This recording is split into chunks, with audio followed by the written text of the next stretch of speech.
សួស្តីអ្នកទាំងអស់គ្នាខ្ញុំគឹមឆៃឥឡូវនេះហាគឺខ្ញុំកំពុងតែនៅសាសន្និសីទចតុមុខគឺដើម្បីចូលរួមមហោស្រពល្ខោនយីកេទូទាំងប្រទេសឆ្នាំ2025ហើយបន្តិចទៀតនេះហាគឺខ្ញុំនឹងនាំអ្នកទាំងអស់គ្នាទៅមើលសកម្មភាពសងឆារបស់បេក្ខជនហើយនឹងចម្លើយអារម្មណ៍ខ្លះៗរបស់គាត់ចង់ដឹងថាបែបណាតទៅមើលជាមួយខ្ញុំទាំងអស់គ្នារសជាតិនៃមោទនភាពជាតិ Our Cola Our Pride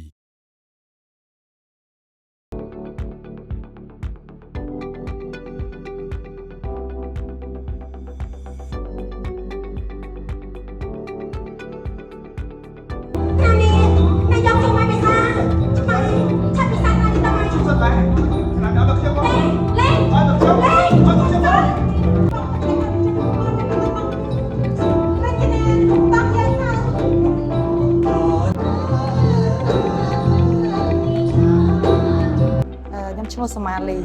ចាខ្ញុំតំណាងក្រុមសាមុតមកពីខេត្តបន្ទាយមានជ័យបាទខ្ញុំឈ្មោះច័ន្ទរាវុធដែលជាបេក្ខជនដែលមកពីខេត្តកំពង់ស្ពឺខ្ញុំឈ្មោះថា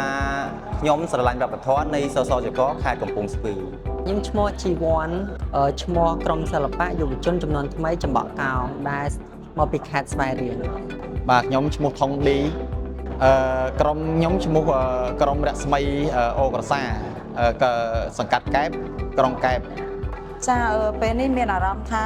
រំភើប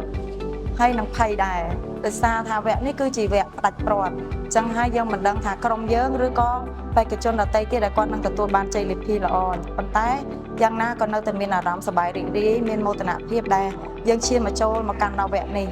តែយ៉ាងណាក្រុមខ្ញុំនឹងប្រឹងឲ្យអស់ពីសមត្ថភាពអារម្មណ៍ខ្ញុំផ្ទាល់មកគឺសប្បាយរីករាយដែលបានមិននឹកស្មានថាឈានចូលមកដល់វគ្គប្រតិបត្តិក្នុងចំណោម5ក្រុមហ្នឹងទេដោយសារតែអត់បានគិតផ្ទាល់ថានឹងអាចឈានមកដល់ទីនេះគឺអារម្មណ៍ប្លែកខុសពីអ្វីដែលជាជំនាញរបស់យើងខ្ញុំពិតជាសប្បាយចិត្តមែនទែនហើយខ្ញុំពិតជាមានមោទកភាពដែលបានដល់វគ្គប្រតិបត្តិនេះនៅសល់តែ5ក្រុមសម្រាប់មកការប្រឡងនៅសាលចតុមុខនេះបាទ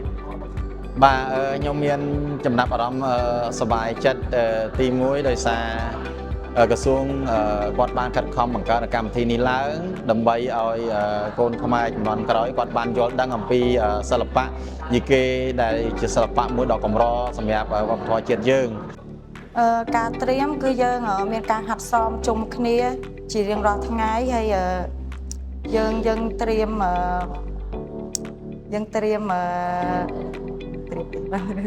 គឺយើងបានហាត់សមជុំគ្នាយើង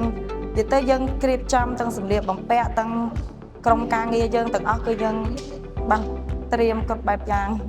ចាតាមលទ្ធភាពចាបាទសម្រាប់ការត្រៀមលក្ខណៈគឺត្រៀមរួចរាល់ហើយតាំងពីចូលដល់វគ្គប្រតិបត្តិនេះយើងបានហាត់សមរួមគ្នាហាត់សមជាមួយនឹងដៃគូក៏ដូចជាក្រុមរបស់យើងផ្ទាល់ហាត់សមដើម្បីឈានចូលមកលេងឲ្យបានល្អនៅបាទចំពោះក្រុមក៏ដូចជាខ្ញុំផ្ទាល់គឺបានត្រៀមលក្ខណៈរួចជាស្រេចក្នុងសាច់រឿងមួយពោពេញទៅដោយរឿងមនោសញ្ចេតនាហើយនឹងពោពេញដោយរឿងដែលកកើតដោយសុភមង្គលដែលធ្វើឲ្យទឹកសាច់រឿងមួយនេះធ្វើឲ្យពុកម៉ែបងប្អូនជក់ចិត្តដល់អារម្មណ៍បាទតាមការពិតនៅក្រុមសម្រាប់ក្រុមរស្មីអូក្រសាហើយនៅក្នុងចំណងជើងរឿងហ្នឹងគឺជីវិតនាងរចនាហ្នឹងគឺខ្ញុំបានត្រៀមលក្ខណៈរួចហើយទី1គឺប្លង់នៃការនិយាយការរោលបាទហើយក្បាច់ជាដើមបាទដូចក្បាច់ថែវរងឲ្យជាដើមអញ្ចឹងណាហើយនឹងក្បាច់ដំណើរក្បាច់ស្នេហាក្បាច់អីអញ្ចឹងគឺពួកខ្ញុំបានត្រៀមរួចរាល់អស់ហើយបាទបានសមគ្នារួចរាល់ហើយបាទសង្ឃឹម 50% 50% ទៀតទុកនៅលើគណៈកម្មការចាសម្រាប់ការសង្ឃឹមជាភាគរយតែម្ដងគឺអត់ទាន់ហ៊ាននិយាយតែបើសិនជាគំនិតរបស់ខ្ញុំគឺត្រឹមយកត្រឹម60ទៅ70%ចុះទុកឲ្យ30%ទៀតទុកឲ្យគណៈកម្មការគាត់ជាអ្នកសម្រាប់ចំពោះសាច់រឿងដែលខ្ញុំយកមកប្រឡងគឺ